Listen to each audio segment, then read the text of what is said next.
Vous avez entendu parler de Nicéphore Niepce, l'auteur de la toute première photographie. Vous connaissez sans doute Louis Daguerre et ses images fixées sur des plaques de verre, les daguerréotypes. Mais savez-vous qui est ce Mr. Talbot ? William Henry Fox Talbot, l'autre inventeur de la photographie. Voici le premier négatif de l'histoire de la photo.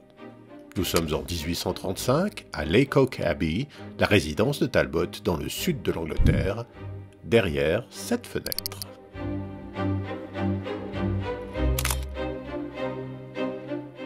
Je pense que ce bâtiment est le premier à avoir dessiné sa propre image, dit Talbot.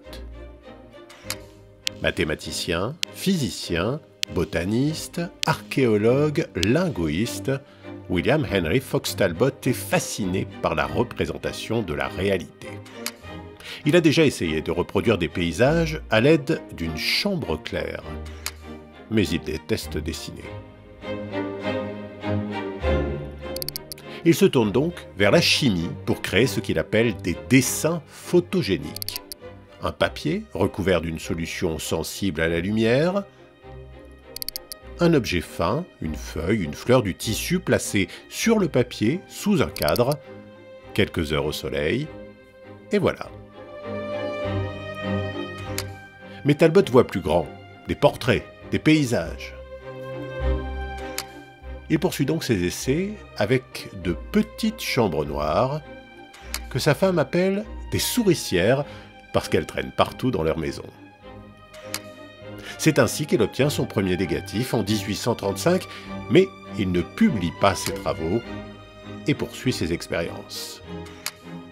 Mais le 7 janvier 1839, coup de théâtre à Paris, Louis Daguerre présente son daguerréotype. Talbot présente en urgence son propre procédé devant la Royal Society de Londres et tente de faire reconnaître l'antériorité de ses travaux. Mais il est trop tard. Daguerre est désormais célèbre.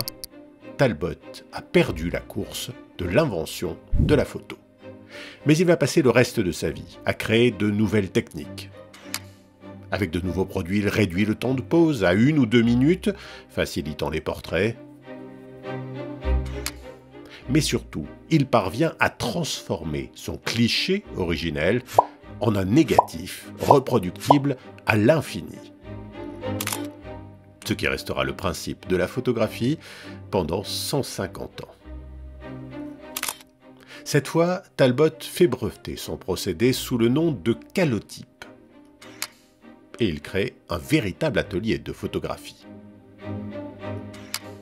En 1844, il publie Le Crayon de la nature, premier livre de photographie jamais édité. 24 clichés commentés, tous développés manuellement. On y trouve des natures mortes ou des scènes de la campagne,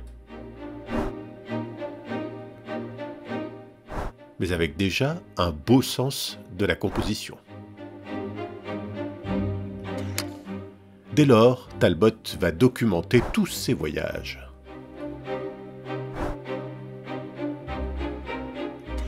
Et il va même jouer les reporters pour l'exposition universelle de 1851 à Londres. Conscient que les images argentiques résistent mal au passage du temps, il invente encore un nouveau procédé pour graver les photos sur papier en imprimerie.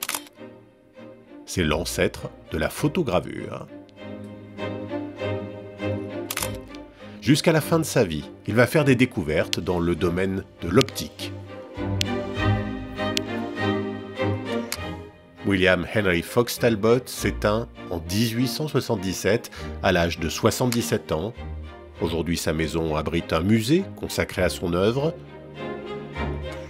Sa statue trône dans la ville dont il fut le député.